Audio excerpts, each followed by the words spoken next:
Hæ. Í þessu myndbandi ætla ég að sýna þér hvað það er auðvelt að skrá fasteign inn í stjórnborð Aurbjargar þegar þú ert í grunnáskrift hjá Aurbjörgu.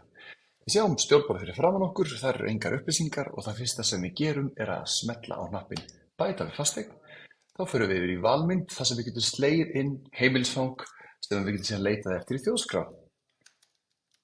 Ég smelli á dálkinn sjálfan og hér er ég kominn með heimilisfang. Tjarnalundur er til að mynda blokk og við það sjáum við að það eru nokkrar íbúðir í boði og þá er að gera að smella á rétta íbúð. Ég ætla að velja hérna íbúð sem er á 4. hæð og svo get ég valið hvort þetta sé lögheimili eða auka íbúð eða annað. Þegar ég er búinn að velja það, í þessu tilfelli ætla ég að velja lögheimili, þá ég á skrá og þá sjáum við að við erum komin með þessa ágætu fasteign hérna inn í svona upplýsingaskjá. Það sem við sjáum hvað íbúðin er stór, hvenær hún er byggð, hvenær var senast seld og fyrir hversu mikið. Við sjáum líka hvað við teljum að verðmætið sé út frá verðmæti Aurbjargar sem er mjög sniðugt að vita, ásamt því að sækja ýmsar upplýsingar úr Húsnæðis- og mannvirkjastofnun, þar sem við sjáum fasteignamat, brunabótamat og lóðamat.